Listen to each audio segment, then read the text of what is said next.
So the relationship aspect is important because you pretty much, if you have a good relationship with you, know that they're right, you know they're not going to go bad, and situation right to see if they're not sure.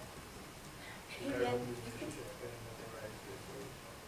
So, everything that he said, he talked about was basically his applying med school, and during the application, the application sometimes actually was waived, and we're going to talk about that later, waiver rights. But relationships are very important. The first one is establishes credibility. So, by establishing your relationship with your potential recommender, this allows your letter to have more meaning and substance to it when you have a better relationship with them. And when the employer or whoever you're applying to looks at the recommendation letter, they're going to see, oh, okay, well, this person wrote a very thorough recommendation letter about applicant. So he really knows this person, or he or she really knows this person, and they're gonna make sure they're gonna leave this more credible. The second one is it helps you stand out from the crowd when your recommendation letter is more credible. I know from personal experience, my boss, she always talks about how she knows the difference between when she's writing a recommendation letter for someone she knows really well compared to somebody she doesn't know at all. She finds herself writing a lot more and a lot more qualities about that person compared to someone who she doesn't really know like that. She sits for a while and tries to think of things that she might think that person has, but it helps to have that relationship so they're not struggling with something he's struggling with. And the third one is networking opportunities. So establishing these relationships is not just for, a recommendation letter. Sometimes it comes out of networking and job opportunities and internship opportunities. Let's say you know a professional outside of the workplace. If they're in an industry that you want to break into and they care about an entry-level job that you possibly want to apply for, they could put your name in and give your name a good word. So they'll say something that's really positive about you, and it gives you a leg up in the competition. And who knows, you might get that job or internship. So you have one chance for a first impression. So you may not know this, but your professors, they notice a lot of things about their students. So from day one, you kind of want to come into the classroom kind of professional. You want to come in as that student that's disruptive and sit in the back and talk all the time and not pay attention, sleep in the back of the classroom. You want to come in and pay attention. Professors notice that. And then when you're meeting with professionals, you also have you may have a one chance to impress them. So what we're going to talk about is what they notice. What you're doing is email etiquette. If you're emailing them, then you want to make sure that you have proper spelling, proper punctuation, grammar. You want to read your email over a few times before sending it out to them. Make sure that you're addressing the person properly. Doctor, Mr., Mrs., Professor. You don't want to call them by their first name because they don't know you like that. So keep it professional. The second one is appearance. So if you're meeting with a professional for the first time who is in industry, you want to dress either business or business casual. Do not come in street wear or what you will wear to class or change clothes. It's professional. The first meeting, you're going to make a great first impression. As far as your professor, if you go to their office hours, you want to dress properly too. You can't come in street clothes, but not short shorts and not tank tops and no baseball caps. You may want to wear maybe some jeans, or a nice button down or a polo. Don't come in looking like you just came from the gym. You want to make a good first impression. And then when you're speaking to them, when you're meeting them for the first time, you want to have a polite attitude. You want to have manners. You want to talk to them properly. You don't want to come into your professor's office hour saying, hey, what's up, doc? How's it going? You don't know them like that. So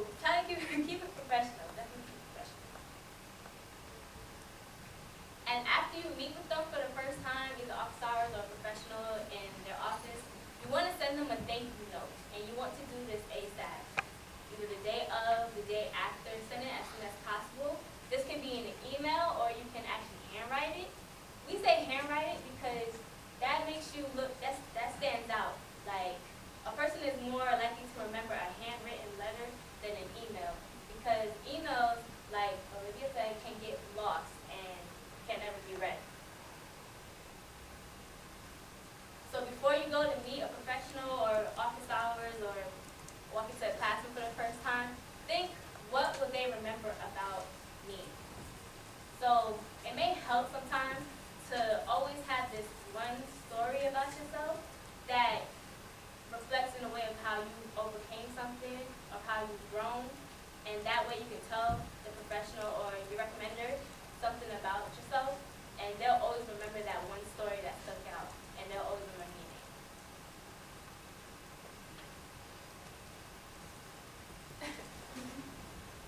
Okay, so there's a lot of different ways to develop relationships with someone. One that I mentioned earlier is office hours. So like your professors, they all have to hold office hours. So even if like it's a question for class, or you need help, or just want to get to know them better, that's your chance to kind of get to talk to them, and you can kind of get to know them, and they can get to know you. So then whenever you go and ask them for a recommendation letter, they shouldn't have any problem knowing exactly what to say. Another idea is coffee or lunch or something like that. It's a little like more relaxed setting. You can just go talk to them, again, get to know them, and they can see kind of who you are as a person and what different characteristics and stuff that they can potentially write about in a letter for a job or law school or something. And then also clubs, organizations, volunteering, things like that. Just any time that you can spend with the person writing a recommendation letter, so that you guys can both get to know each other and kind of see who each other are. If you can't meet with a person in person, face-to-face, which is preferred, but if you can't, there's other ways like LinkedIn and virtually, like email and things like that. It's just a little bit harder virtually to kind of get to know a person, so that's why we say like face-to-face is better, because they'll probably remember you better versus like just seeing your name on an email every once in a while. They can put a face with the name if it's in person. But LinkedIn, having conversations up there, through email, you know, just checking in with them and keeping that like open line of communication. And then another thing, which we've talked about in the past, informational interviews. Basically, that's when you sit down with the person, like in your industry or something, and ask them questions to get to know them and what they do and how they got there, and just kind of see like what you need to be doing to get where you want to be. And then that can start and spark other conversations, and then you can develop relationships that way. So personally, information interviews have been very helpful with me for looking for recommenders for different things. I did an informational interview my freshman year, and today, still at this moment, I keep in touch with the woman who I interviewed, and she contacts me all the time about internships and just like volunteering and stuff like that. And she even offered, I didn't even have to ask, she just offered, you know, if you ever need a recommendation letter, just let me know. So it goes back to why they're important. If you make an impression on somebody, then they're going to remember it, and they'll be more willing to write these letters for you guys. So just keep that in mind. Okay, so once you've decided who you want to write a recommendation letter for you, and you've been developing that relationship, you want to keep cultivating that relationship. You don't want to, you know, meet a person or your professor and talk to them once on the first day of class, and then show up 4 months later saying like, hey, remember me, I need a recommendation for med school or something like that. Because then they're going to be like, well, this person wasn't persistent. They might not even remember you or your name. So you want to be able to, you want to be frequent with like the communication with whoever you're asking to write a recommendation letter. It doesn't have to be like every day, you know, constantly sending them emails and stuff. But it needs to be frequent. So even if it's like, you know, every few weeks you stop into your professor's office hours, talk to them, you know, just checking in. Maybe you had a question or something. Just so they keep remembering your face and remember, so like Lauren was saying, they should be thinking of you. So like, you know, maybe an opportunity comes up, they'll think of you and be like, oh, let me send this to Olivia, she might be interested. Another way, social media, kind of like LinkedIn. probably not like Instagram or something like that, but LinkedIn, I don't know, if you post an article up there that might be of interest to the person that's writing the recommendation letter for you, that can spark another conversation. You basically just want to keep having conversations with the person so that you guys can both get to know each other, see who each other are, and like why you're of value. And then, like we said, in person, face to face is the best way to cultivate relationships, because they'll remember who you are, be able to put a face to the name, and then they should have no problem writing a letter of recommendation for you. And then also, you just want to make sure that they know that you're like thankful for like their time, because you don't want to like keep popping up asking them like, can you do this for me, can you do that, and then you've never thanked them or said, I really appreciate you taking the time to develop this relationship with me and write these recommendation letters for me. So you want to keep that line of communication open and make sure they know that you're like grateful. So the next topic is overcoming fear. So before I talk about this, you guys will choose to participate in the activity. This activity is called Think, Pair, and Share. So we would like you to get in pairs of either 2 or 3 people and discuss fears that you have when it comes to asking people about recommendation letters or recommendation letters in general. And you can start now. Ready?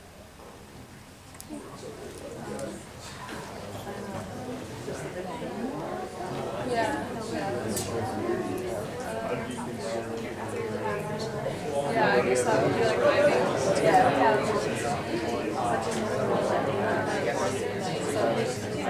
but they won't have oh yeah.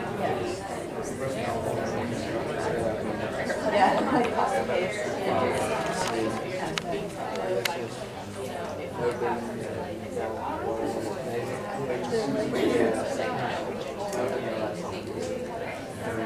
Not having enough people to ask. I'm more serious about these like that's not careful about it. Like